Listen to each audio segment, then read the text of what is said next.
Hello friends, कैसे हैं आप लोग। आज हम लोग पढ़ेंगे बीए फिलोसफी फर्स्ट ईयर बीपीवाई 004 के खंड 4 में इकाई 3। इसमें हम सिंटोवाद के बारे में जानेंगे, जो जिसके हम आपके लिए आज लेकर आए हैं सिंटोवाद की पवित्र ग्रंथ।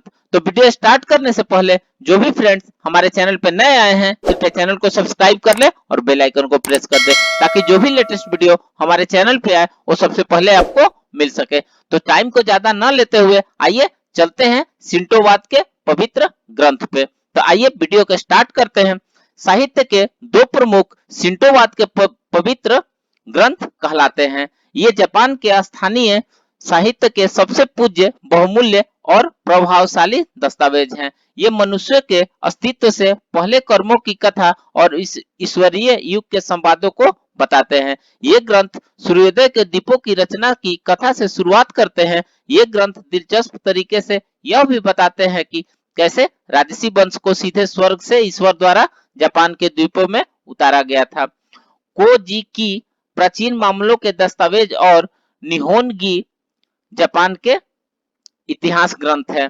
कोजी की का संकलन 712 में किया गया था और निहोनगी को 720 में लिखा गया था। इस अवधि से पहले हजारों वर्षों तक शिंटो का सिर्फ मौखिक इतिहास था। अतः अनेक प्रसिद्ध विद्वानों को इन दोनों पवित्र ग्रंथों की वास्तविकता प्रामाणिकता के बारे में संदेह है। तथापि हम केवल कोजी की प्रस्तावना और निहोन गी पर व्याख्या को ही कुछ सीमा तक प्रमाणित मान सकते हैं। संकलन की उपयुक्त तिथियों के साथ शिंटो के पवित्र ग्रंथ विश्व धर्मों के इतिहास में बहुत देर से आए हैं। ये ग्रंथ पैगंबर मोहम्मद, जिसने संसार की नवीनतम प्रसिद्ध ग्रंथ की स्थापना की, के जन्म के एक शताब्दी बाद भी मानव इतिहास की प्राचीनतम स्व अभिलिखित घटना से 1300 वर्ष बाद तथा 660 बीसी के में पहले मिकाडो जिम टीनो के आगमन के बाद विश्व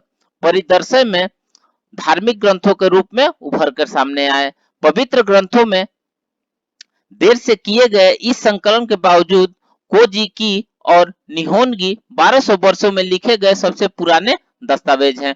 कोजी की के लेखक ने स्वयं को 5वीं श्रेणी के दरबारी विद्वान के रूप में प्रस्तुत किया। उसने स्वयं दिव्य सम्राट ने राजाओं की वंशावलियों को और उनके विचारों को एकत्रित करके व्यवस्थित करने का आदेश दिया। इन्होंने विशेष रूप से शब्द दर शब्द उस एक प्रसिद्ध वाचक द्वारा संकलन को सुनाया जो अपने द्वारा कभी पढ़ी गई थी। किसी भी पाठ्य सामग्री को दोहराने में सक्षम और जो उन सबको याद रख सकता था जो उसने पढ़ा।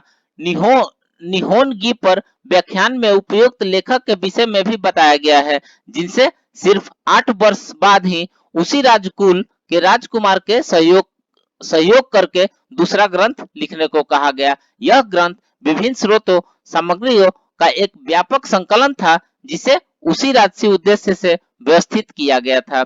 इन दोनों ऐतिहासिक दस्तावेजों की पूर्ण विश्वसनीयता को सर्वप्रथम आलोचनात्मक दृष्टिकोण के तहत 1893 में जापानी विद्वान कुम, जो टोक्यो की इंपीरियल यूनिवर्सिटी के प्रोफेसर थे, द्वारा अस्वीकृत कर दिया गया। इन दोनों के अतिरिक्त दो और महत्वपूर्ण ग्रंथीय दस्तावेज है। पहला यंगी सिकी इंस्टीट्यूट ऑफ पीरियड ऑफ यंगी। इसका संकलन 901 से 923 ईस्वी के आसपास किया गया था। इसमें 50 पुस्तकें थी। पहली 10 पुस्तकें संभवतः प्राचीनतम ज्ञात दस्तावेज है।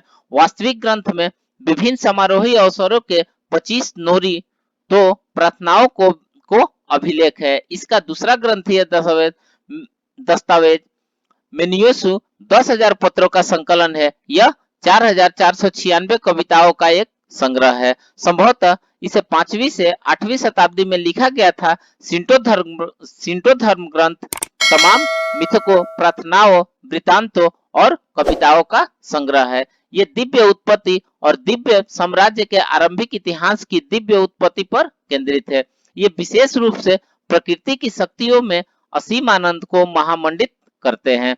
इनमें प्रकृति की शक्तियों के कुछ विभत्स पहलुओं को भी अभिलिखित और पहचाना गया है। तथापि इनमें धार्मिक साहित्य के संबंधित प्रचलित और सामान्यतः त्रासद और महामंडित विषयों को नहीं बताया गया है।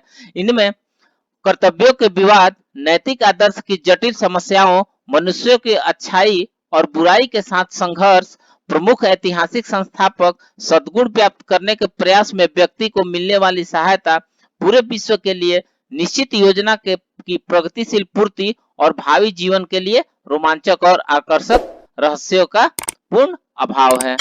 तो फ्रेंड्स, इस प्रकार से हमने शिंटोवाद के पवित्र ग्रंथ के बारे में पढ़ा। तो मिलते हैं फिर एक नए वीडियो के साथ में, तब तक से हमारे चैनल पे बने रहिए। धन्यवाद।